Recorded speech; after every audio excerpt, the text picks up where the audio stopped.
이전에 볼 수 없던 웃음꽃이 어디서 너 따위가. 해리가 다친 손과 같은 위치, 반창고를 보고는 얼굴이 굳어짐. 은호는 현우가 결혼한다는 얘기를 듣다 7회 다중인격. 해리씨 안녕하세요. 강주연씨. 누가 봐도 은호인데 해리인 척 주연과 얘기를 이어가는 은호. 주연은 너무나 똑 닮은 얼굴이기에 약간의 이상함을 느껴도 그러려니 넘겼고, 은호는 해리가 보고 싶어서 집 앞에 찾아왔단 주연의 복잡 미묘해했다. 너무 보고 싶어서 해리인 채로 일하러 나갔다가 휘둘려 방송국 체육대회 대타도 하게 된 은호. 짝피구를 못하게 된 혜연을 대신해 주연의 짝으로 나선 은호는 빨리 죽을 거라더니 승부욕이 발동해 열심히 날아다닌다.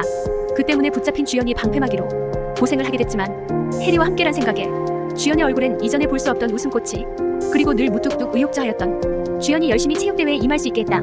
이후 해리의 흔적을 찾으며 발견했던 이상한 점에 대해 주연이 묻자 은호가 이래저래 둘러대고 주연은 한치의 의심 없이 모두 수긍했다. 강주연 씨는 참 수용이 빠른 사람이군요. 그거야 해리 씨가 말하는 거니까.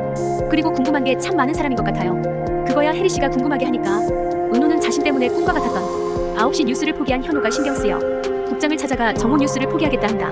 그러자 절절한 둘 사이에 자신을 끼워 넣지 말라며 은호를 무시하는 국장시키.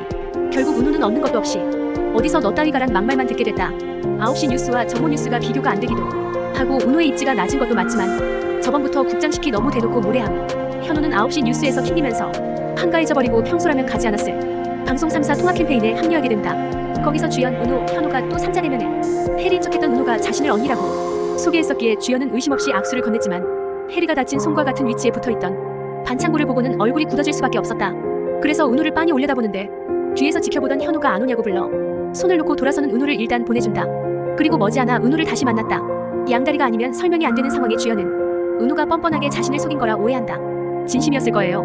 기억은 안 나지만 해리성 정체성 장애를 앓고 있어요. 그래서 은호는 뜻하지 않게 피해자가 된 주연에게만은 자신의 다중인격을 밝혔다. 강주연 씨를 좋아했을 거예요. 누가요? 그쪽이요? 해리 씨가요? 해리가 말도 안 되는 상황에 주연은 믿지 않기도 하지만 신락 같은 희망을 놓지 못하고 되묻는다. 그럼 해리 씨는 이제 없나요? 내일은 제가 볼 수 있나요? 다중인격이면 언제든 그 인격이 다시 나타날 수 있는 거잖아요. 그건 저도 모르겠어요. 죄송합니다. 아니 미안해하지 마요. 해리 씨가 나타나면 괜찮은 거니까. 해리는 실제하지 않고. 아니 실제한다고요. 내가 봤어요. 나랑 손을 잡고 얘기를 하고. 내가 찾아오지 않았다면 이건 없어질 일인가요? 제가 계속 모른 척 할게요. 저는 양다리인 줄 알고 그런 거니까. 죄송하단 말밖에 할 말이 없는 은호는 무거운 진실에 죄스러워하지만 주연은 자신의 좋아했던 해리의 마음이 중요하다며 자신은 그냥 다 모른 척 하겠다고 애원한다. 그럼 저 해리 씨 다시 만날 수 있는 건가요? 대답해주세요. 똑같은 사람인 거잖아요. 하지만 은호가 할 수 있는 말은 고개를 숙인 채 죄송하다 하는 것뿐이었다.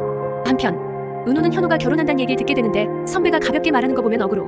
이 영상이 즐거우셨다면 구독과 좋아요로 다음 소식을 놓치지 마세요.